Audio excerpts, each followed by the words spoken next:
जय हिंद। मैं अर्जुन चौधरी और आपका स्वागत है हमारे चैनल रिदम्स टॉक पर। आज आपके बीच जो एक लेसन रखने जा रहा हूँ उसमें 4 सीरीज के रूप में उसे मैंने बनाया है। 2 हारमोनियम का उसमें लेसन जाएगा और 2 जो अवनद्य वाद्य होता है, जो चमड़े से आच्छादित होता है, जिसे चमड़े से मरा जाता है, उसे अवनद्य वाद्य कहते हैं। वाद्य के 4 प्रकार हैं, वो एक लेसन मैंने डाला भी है, आप उसे देखें। तो ये इस तरह के जो वाद्य हैं उसमें ढोलक, जिसमें रस्सी का प्रयोग होता है, और बहुत सारे ढोलक हैं जिसमें नट बोल्ट का प्रयोग होता है। तो जो रस्सी से प्रयोग होता है, रस्सी के द्वारा हम लोग उसको चढ़ाते हैं, डोरी के द्वारा उसे रिंग लगा होता है उसमें, और उसे नीचे की ओर खींचते हैं तो ढोलक स्वरबद्ध होता है, या ढोलक वो रिंग को नीचे ऊपर करके ढोलक को स्वरबद्ध करते हैं। तो उसका मैंने एक जो है वीडियो डाला है। आज मैं मुख्य रूप से जो वीडियो डालने जा रहा हूँ उसमें नाल और ढोलक। बहुत लोगों में कन्फ्यूजन है, मैंने देखा है अक्सर कि ढोलक को, नाल को ढोलक कहते हैं या ढोलक को नाल कहते हैं। नाल जिसमें स्याही लगा होता है इस दाएं में, ये नाल है, और ढोलकी में भी ये अंतर होता है। लेकिन ढोलकी और नाल में जो बुनियादी फर्क है वो थोड़ा पतला होता है इससे, और लंबा थोड़ा ज़्यादा होता है, और सिंगल कड़ी का प्रयोग होता है। इसमें तो 32 कड़ी है दोनों तरफ मिला के, एक तरफ 16 कड़ी और दूसरे तरफ 16 कड़ी, 32 कड़ी है। इसको मिलाने में एक प्लस पॉइंट क्या है कि थोड़ा थोड़ा गैप है, तो एकदम एक एक घाट, इसका 2 कड़ी के बीच को हम लोग एक घाट कहा जा सकता है। तो एक एक घाट सही ढंग से मिलता है, और जिसमें कड़ी ये जो है नट बोल्ट की दूरी ज़्यादा होती है, जिसमें 8 कड़ी एक साइड में है या 9 कड़ी है, उसमें थोड़ा कठिन होता है, लेकिन वो भी मिलता ही है बढ़िया। तो इसमें 32 कड़ी है, और कैसे हम लोग इसको मिलाएं, ये बहुत ही आसान तरीके से और कम देर में इसको आपके बीच में रखने जा रहे हैं। जैसे ढोलक में था कि पूरा उसको नीचे उतार दीजिए, बिल्कुल जितना वो उतर सकता है उसका रिंग नीचे की ओर, वैसे इसमें है कि पूरा आप ढीला कर दीजिए इसको। जो शुरुआती दौर में यदि आप कर रहे हैं, पहले मिला रहे हैं, सीखने वालों के लिए स्वर मिलाना बहुत ही टफ है। इसके लिए आपको स्वर की जानकारी होनी आवश्यक है। स्वर की जानकारी नहीं है तो आपके लिए मिलाना बहुत ही कठिन होगा। इसके लिए स्वर की जानकारी वो धीरे धीरे होते होते आदमी को होता है, वो एक दिन में नहीं हो सकता है। इसका मैं एक अगला लेसन डालूंगा कि सीखने वालों के लिए क्या चीज़ ज़रूरी है और क्या चीज़ नहीं ज़रूरी है।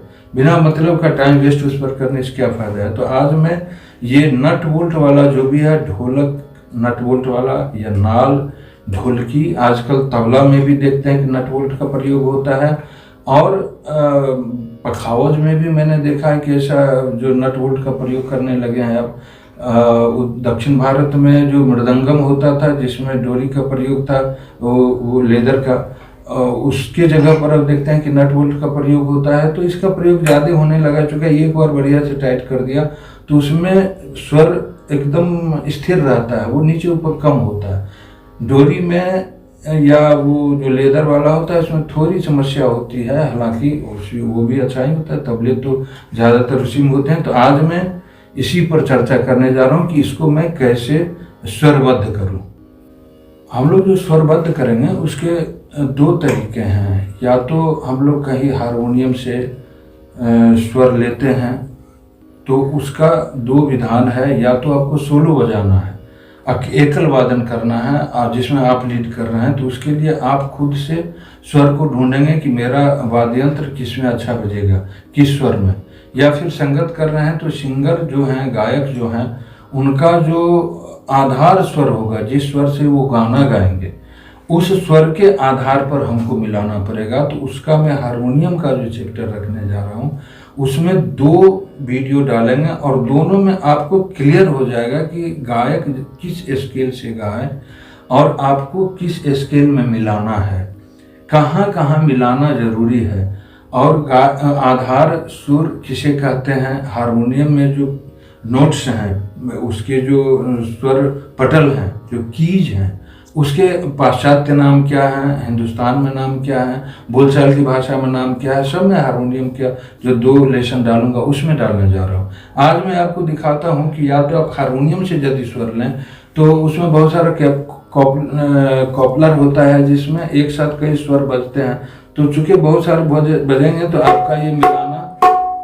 थोड़ा टफ होगा, इसीलिए कोशिश करें कि हारमोनियम का कॉपलर बंद कर दें और उसके बाद आप मिलाएं तो सिंगल सुर निकलेगा, उससे आपको मिलना जरूरी है। जो वाद्य यंत्र ऊपर के स्वर में मिलता है वो मैं हारमोनियम वाला चैप्टर में क्लियर कर दूंगा। जो ऊपर के स्वर मिलेगा उसके लिए आपको ऊपर के स्वर का ही लेना पड़ेगा स्वर। जो नीचे में मिलता है जैसे पखावज है, मृदंग है, ये सब नीचे के स्वरों में मिलता है तो उसमें मंद्र सप्तक का प्रयोग होगा। तबला है तो उसको मध्यम सप्तक में आप स्वर दे सकते हैं। नाल है, ढोलक है, ढोलकी है, उसको तार सप्तक में ही आप जो वो जिस स्वर में मिलाना है उसको मिलाएं। चूँकि 7 स्वर ही है उसी में मिलाना रहता है। तो मंद्र सप्तक में भी 7 स्वर होते हैं, मध्यम सप्तक में और तार सप्तक में सब 7 स्वर होते हैं। इसमें अब या तो आप हारमोनियम से मिलाएं या नहीं तो फिर मोबाइल में आप ट्यूनर डाउनलोड कर लें। ट्यूनर आप डाउनलोड करते हैं तो ये ट्यूनर में आप जाएंगे तो ये आपको बताएगा तो आपका वाद्य यंत्र अभी किस स्केल में। आप देख सकते हैं ये एफ शार्प में है, एफ शार्प। अब एफ शार्प किसे कहते हैं, वो हारमोनियम वाला लेसन आप देखें उसमें पूरा क्लियर कर देंगे। एक हारमोनियम वाला लेसन देखेंगे तो आप खुद से हारमोनियम वादक बन जाएंगे, इतना क्लियर में करने जा रहा हूं। उसमें तो अभी एफ शार्प में है ये मिला हुआ और आपको पूरा एक साथ नीचे रखना है शुरू में, फिर मिलाएंगे यदि आप एफ शार्प में तो उसके बाद देखा जाएगा कि कैसे आपको मिलाना है। एफ शार्प में इसे मैं जी शार्प में ले जाऊंगा, इसके ठीक एक स्वर ऊपर। एफ शार्प के बाद होता है जी और जी के बाद होता है जी शार्प, जिसको हम लोग हिंदी भाषा मध्यम और पंचम कहते हैं। तो आप ये एफ शार्प है, एफ शार्प हारमोनियम पर दो।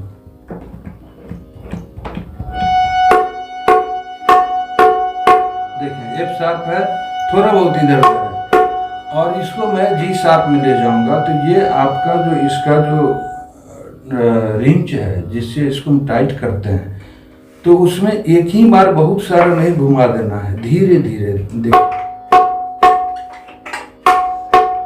जी शार्प दो, एक एक करके घुमाएं। आप देख सकते हैं ये ऐसे लगाएंगे, ऐसे घुमाएंगे, ऐसे लगाएंगे, ऐसे घुमाएंगे। दाईं तरफ घुमाते हैं हम जब एंटी क्लॉक वाइज जब घुमाते हैं तो वो स्वर ऊपर की ओर जाता है और क्लॉक वाइज जब घुमाते हैं तो स्वर नीचे की ओर आता है। इसको ध्यान में रखना। तो मैं एक एक टाइट कर रहा हूँ।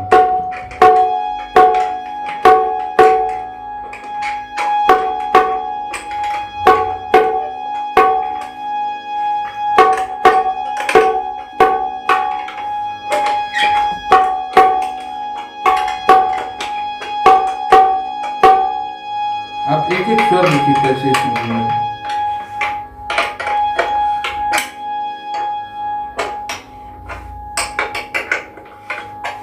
क्योंकि ढोलक का खुला आवाज होता है तो उसमें हम इससे बजा सकते हैं ऐसे दो।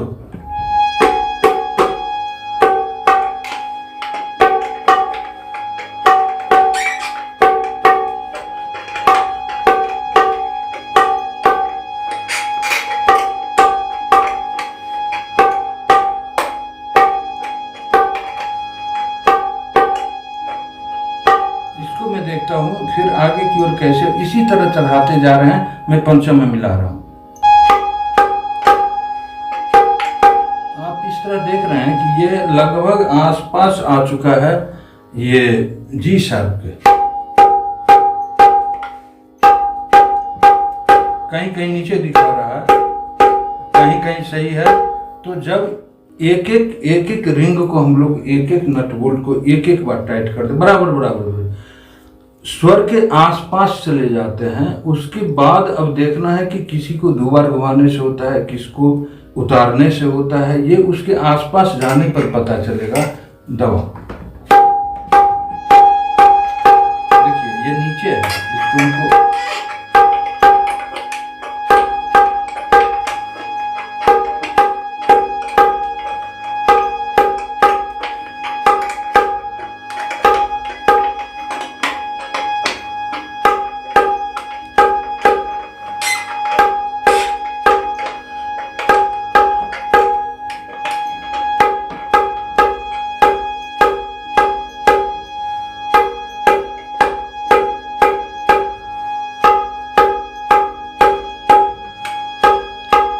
देखिए स्केल जो आ रहा है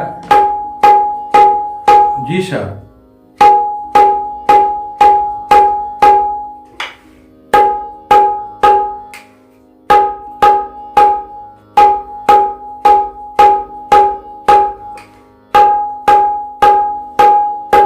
अब देख रहे हैं जी शार्प आ गया। तो कहने का मतलब यह है कि आप पूरे सबको ढीला कर दें, हाथ से जितना हो सके टाइट कर शुरुआती दौर में। उसके बाद एक एक पूरा पूरा एंटी क्लॉक आप इसको रिंच से नट को घुमाते हैं, और जब स्वर के आसपास जाता है फिर आप देखेंगे कभी कभी दिक्कत होता है इस टाइप का। इसके अंदर में जो रॉड होता है उसको टेढ़ा होने पर भी देखिए कहीं कहीं टेढ़ा हो रहा है, तो टेढ़ा हो जाएगा तो उससे भी कहीं 2 बार घुमाना करेगा, वहीं 4 बार घुमाना पड़ेगा। तो स्वर के आसपास जाने पर हम लोग 2 बार 3 बार, एक बार यदि ऊपर कोई चला गया तो उसको फिर क्लॉकवाइज घुमाएंगे, थोड़ा सा ज़्यादा 2-3 बार कभी नहीं घुमाना है। 2 बार घुमा के देखे, 1 बार घुमा के देखे, तो खुद ब खुद आपको पता चल जाएगा कि स्वर में मिलेगा, आपको कान को पता चल जाएगा कि उसी स्वर में मिला हुआ है। और मूल रूप से मेरा इसी तरह से जो भी नट बोल्ट से बजने वाले, जो भी नट बोल्ट पर जो भी टाइट किए जाते हैं, वो चाहे ढोलक हो, नाल हो, ढोलकी हो, तबला उस तरह का हो या पखावज हो, सब इसी तरह मिलाए जाते हैं। और आप ढोलक और नाल में अंतर को समझिए। बहुत लोग दिग्भ्रमित कर रहे हैं अजीब ढंग से, पता नहीं उनको जानकारी होता नहीं है और विवेचना ज़्यादा करते हैं। डिस्कशन जिसमें स्याही होता है वो नाल हुआ, और ढोलकी में इसका जो ये गोलाई है, ये जो गोलाई चारों तरफ है, ये थोड़ा कम होता है, लंबा इससे होता है। और सिंगल ये करी 9 करी 8 करी 9 करी होता है एक तरफ, और दूसरा तरफ वही होता है। इसमें 32 करी है, बहुत नाल 32 करी का होता है, बहुत 16 करी मैंने 8 और 8 को 18 का होता है, 9 और 9 का। तो ये अपना अपना स्वरूप है, लेकिन मिलाएंगे सबको एक ही तरह से। और कहाँ मिलाएंगे स्वर को, किस तरह से मिलाएंगे, कैसे मिलाएं, कहाँ मिलाना जरूरी है, किस गायक के साथ किस स्वर में मिलाएं, उसके लिए हमारा जो हारमोनियम वाला जो लेसन जाएगा उसको जरूर देखें। आप 2 लेसन हारमोनियम का देखेंगे तो आप बिल्कुल हारमोनियम के सारे जो की हैं, नोट्स हैं, कॉर्ड हैं, सब कुछ आप समझने लगेंगे।